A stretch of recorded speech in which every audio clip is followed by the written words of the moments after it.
नमस्कार दोस्तों। कल्पना कीजिए एक देश जहां कुछ हफ्ते पहले सड़कें गूंज रही थी नारों से, गुस्से से और उम्मीद से, और आज वो ही सड़कें अचानक शांत हो गई हैं। क्या ये शांति असली है या तूफान से पहले की खामोशी? क्या ईरान की जनता ने सच में हार मान ली या ये सिर्फ दबाव की वजह से है? क्या दुनिया की नज़रें अब हट जाएंगी या ये कहानी अभी खत्म नहीं हुई?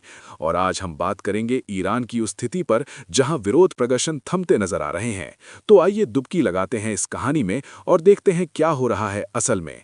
क्या ये शांति टिकेगी? क्या ईरान की सरकार अब सुधार करेगी? और अमेरिका का क्या प्लान है? ये सारे सवाल आपके मन में घूम रहे होंगे, तो चिपके रहिए क्योंकि जवाब मिलेंगे एक एक करके। दोस्तों, ईरान में ये सब शुरू हुआ दिसंबर 2025 के आखिर में।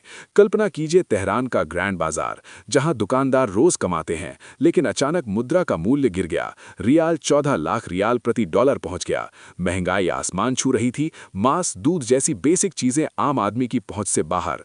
दुकानदारों ने हड़ताल की और देखते देखते ये विरोध पूरे देश में फैल गया। 27 प्रांतों में 92 शहरों में लोग सड़कों पर उतर आए। ये सिर्फ आर्थिक शिकायत नहीं थी, बल्कि सरकार के खिलाफ गुस्सा था। वो सरकार जो इस्लामिक रिपब्लिक कहलाती है।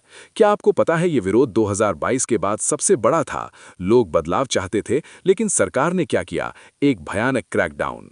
अब सुनिए वो हिस्सा जो दिल दहला देता है। मानवाधिकार समूहों जैसे रॉयटर्स, न्यूयॉर्क टाइम्स और आईएसडब्ल्यू की रिपोर्ट्स के मुताबिक सुरक्षा बलों ने विरोध को कुचलने के लिए घातक बल इस्तेमाल किया। कम से कम 2000 से 2677 लोग मारे गए। कुछ रिपोर्ट्स में 2677 का आंकड़ा है। गिरफ्तारियां 18,000 से ज्यादा, कुछ जगहों पर 50,000 तक का अनुमान। पूरे देश में इंटरनेट ब्लैकआउट कर दिया गया, जो रिकॉर्ड लंबा रहा, 1 हफ्ते से ज्यादा। कल्पना कीजिए लोग अपनों से संपर्क नहीं कर पा रहे, दुनिया को बताने का कोई रास्ता नहीं। तेहरान में एक प्रदर्शनकारी ने वॉल स्ट्रीट जर्नल को बताया कि 8 जनवरी के बाद झड़पें तेज हुईं, लेकिन 12 जनवरी तक सब शांत हो गया। लोग डर गए क्योंकि इतने मौतें देखीं। क्या ये डर हमेशा रहेगा या लोग फिर उठेंगे?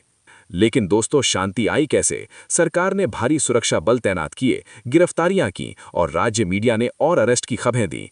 अब सड़कें साफ हैं, बैनर लगे हैं जहां सरकार अपनी जीत का जश्न मना रही है। सुरक्षा बलों के लिए अंतिम संस्कार, प्रो गवर्नमेंट रैलियां। लेकिन क्या ये जीत है? विशेषज्ञ कहते हैं नहीं। अर्थव्यवस्था अभी भी खराब है, रियाल का मूल्य नहीं सुधरा और सरकार ने कोई बड़ा सुधार नहीं किया। सिर्फ छोटे मोटे सब्सिडी का ऐलान, जो लोगों को और गुस्सा दिला रहा है। आईएसडब्ल्यू की रिपोर्ट कहती है कि ये दमन टेम्परेरी है, क्योंकि सुरक्षा बलों को इतना मोबिलाइज रखना मुश्किल। एक तेहरान निवासी ने कहा, ये शांति नहीं टिकेगी, स्थिति बहुत अस्थिर है। तो सवाल ये है कि क्या विरोध फिर भड़केगा? क्या आर्थिक संकट लोगों को फिर सड़कों पर लाएगा?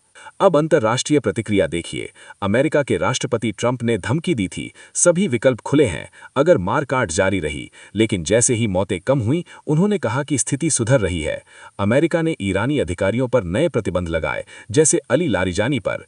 यूएन सिक्योरिटी काउंसिल ने इमरजेंसी मीटिंग की, जहां यूएस ने चेतावनी दी कि ये अंतर्राष्ट्रीय शांति को खतरा है। यूएन की assistant secretary general Martha Pobi ने कहा कि स्थिति चिंताजनक है, लेकिन विरोध छोटे स्तर पर जारी है। क्या दुनिया ईरान पर दबाव बनाएगी या ये सब भूल जाएंगे? यूरोपियन यूनियन और G7 भी नए प्रतिबंधों की बात कर रहे हैं। रूस के पुतिन ईरान और इजराइल के नेताओं से मिलने वाले हैं डी एस्केलेशन के लिए। कि ऐसी कहानियां कभी सीधी नहीं होती। ईरान की जनता ने बहादुरी दिखाई, लेकिन दमन ने उन्हें चुप कर दिया, कम से कम अभी के लिए। लेकिन सवाल बाकी हैं। क्या सरकार अब सुनेगी लोगों की? क्या अमेरिका हस्तक्षेप करेगा? और सबसे बड़ा, क्या ईरान में असली बदलाव आएगा? ये देखना बाकी है। अगर आप भी सोच रहे हैं कि आगे क्या, तो हमें कमेंट्स में बताएं। याद रखिए, खबरें सिर्फ सूचना नहीं, बल्कि जागरूकता हैं। मिलते हैं अगली रिपोर्ट में। धन्यवाद।